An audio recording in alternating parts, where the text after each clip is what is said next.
Good morning children. See, now we are going to start our 9th class syllabus. See, in the 9th class syllabus, in biology you have a familiar topic that is about the fundamental unit of life. Before that, I think you have already kept your notebooks, is it? On notebook for biology. And whatever the worksheet and whatever assignments I am giving, just write in the same notebook.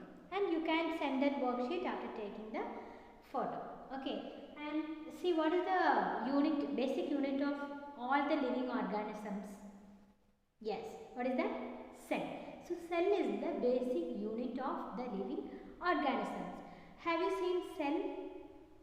Last 8th class I have shown you that cell. Is it the structure of a cell? What is the main structure of a cell? It has a middle nucleus and some water-like or jelly-like material that is called cytoplasm, and the nucleus and cytoplasm together called protoplasm, and everything is covered by a membrane called cell membrane or plasma membrane, and the outermost wall for that plant cell we have one outermost wall that is called cell wall. Okay, so who has seen all those things? See, do you think that we are all made up of these cells and all? No, is it? In early time, one scientist called Robert Hooke, while he was observing one cork cell. I have put this picture of the cork in the PPT. A cork is nothing but a wooden or dead plant cell is called a cork. So he just take the slices of the cork and kept under the microscope. So he has seen there are so many block-like structures. So these block-like structures he has given the name as cell. The meaning of cell is room. In Latin, the meaning of the cell is room. So it looked like so many rooms. So he has called it as a cell. So who discovered the cell? Robert Hooke. And after so many years, another scientist called Antony van Leeuwenhoek. He observed the living cell.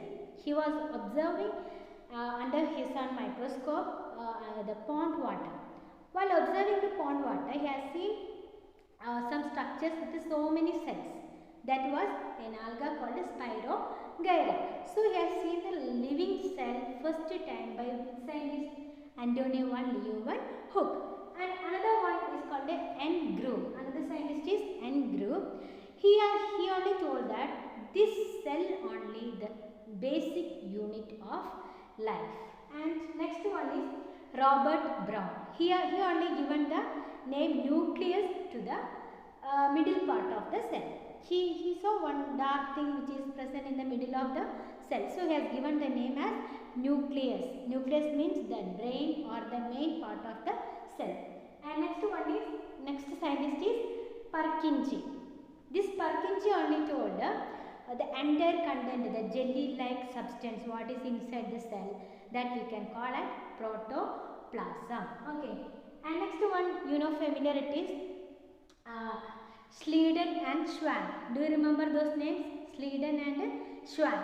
These two scientists only put forward one theory about the cell called cell theory. They have told that the structure and function of the cell is the basic unit of the life. Okay.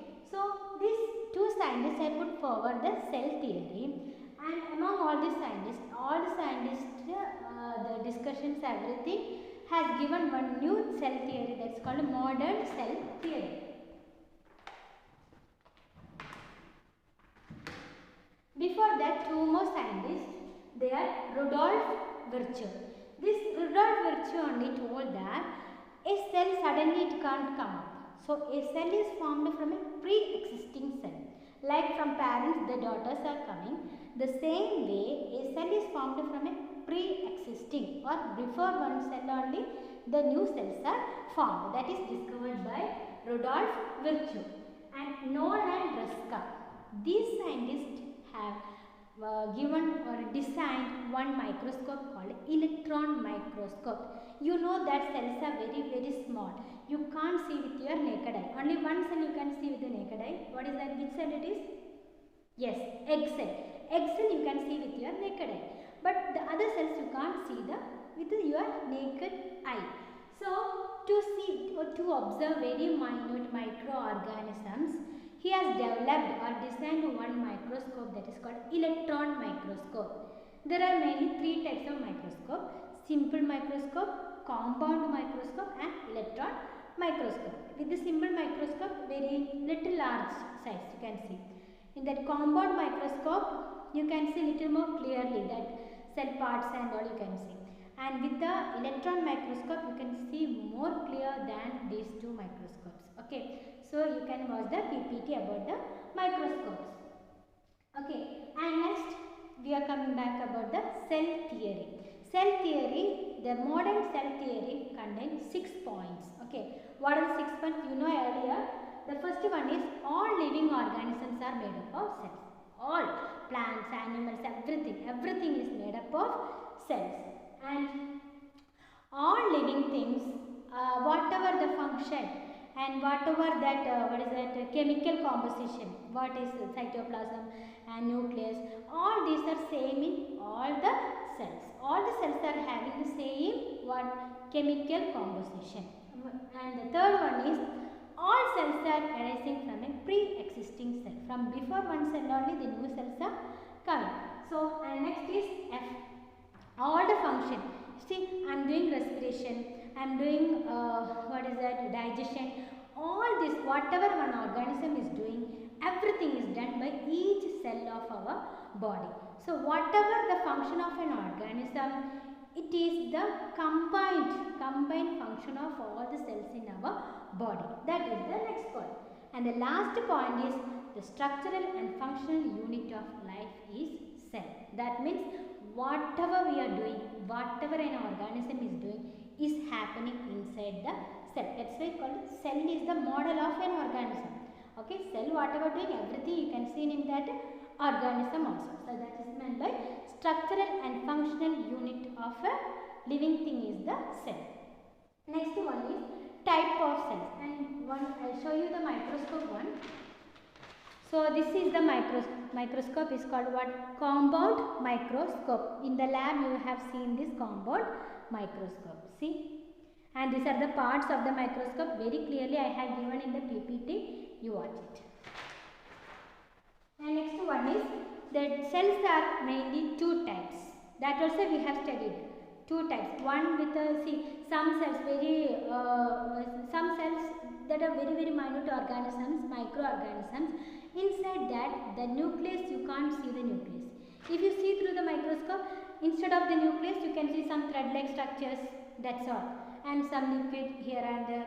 That's all you can see. Such cells are called prokaryotes. Prokaryotes.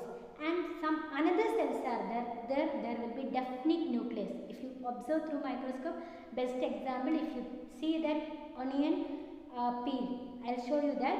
That one, if you see through the microscope, you can see the cell very clearly and middle with the nucleus. So such cells are called eukaryotic cell.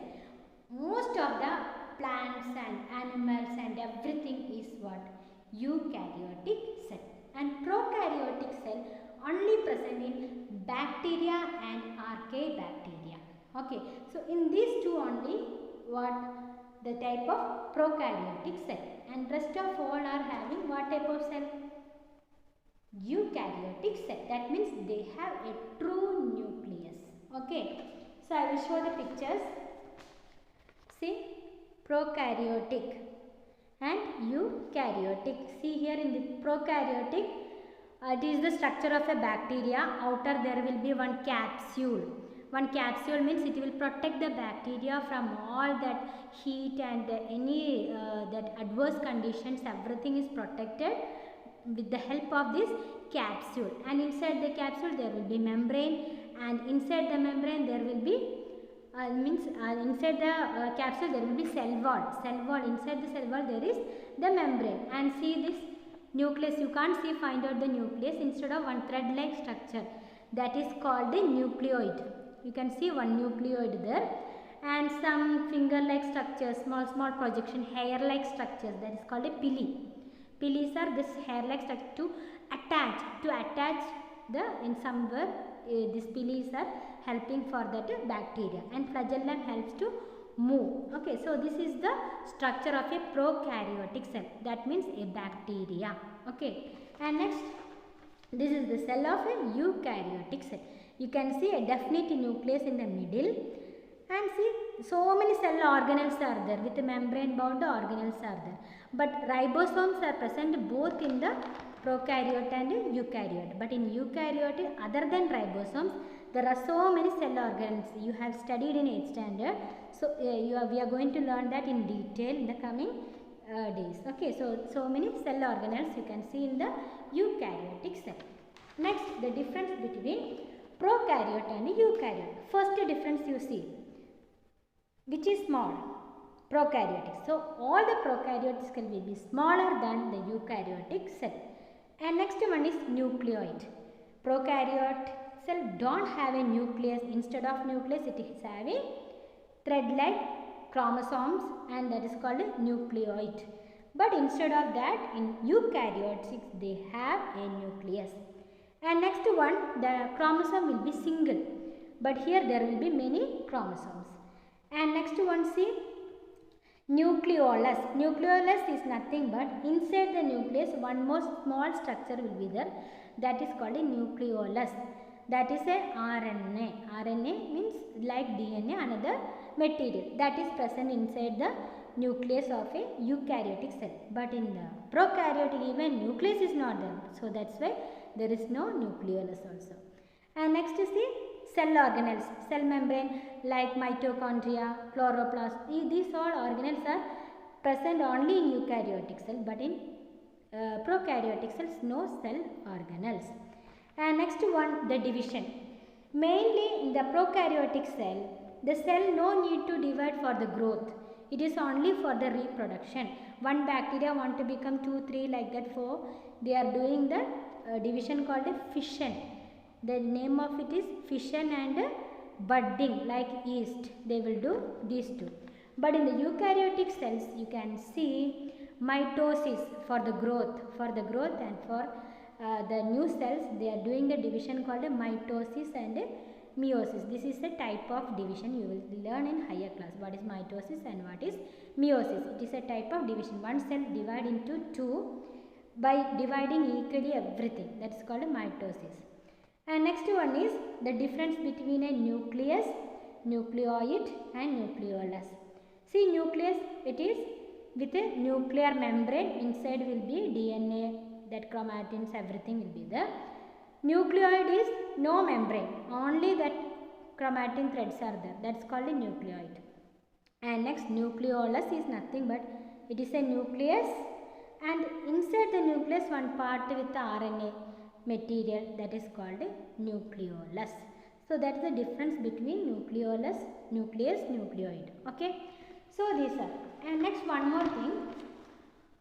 I hope I am going fast, don't know. If it is like that, you just send me message, madam, say slowly. Okay. This all we have studied in 8th class. That's why I am going little fast. So these are, we have learned today. There are many scientists, name of different scientists, about who discovered cell, what are the type of cells, everything. Okay. And 2 types of cells, prokaryotic cell and eukaryotic cell. And next is cell theory. So these are the 3 important things. Another one more is that also you studied in 8th standard. That means you know the shape of a cell. That is not same. For example, you have learned egg cell. Egg cell will be a round shape and sperm will be one head with the tail. Is it? And the nerve cell. Nerve cell is, how is the nerve cell?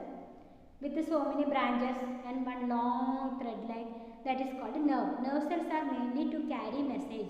Our brain is sending message to all parts of our body through the nerve cell. That's why the nerve cells will be so long. So the shape of the cell is depend on the function of that cell. Okay, shape can vary depending on the function. But the size of the cell, that means you see the elephant is so big. Then you may think elephant is having very big cells. No. The nerve cell or that sperm cell or any muscle cell of that elephant will be the same size of that of a rat. So the size will be same, but an elephant may have so many cells. but rat may have less number of cells.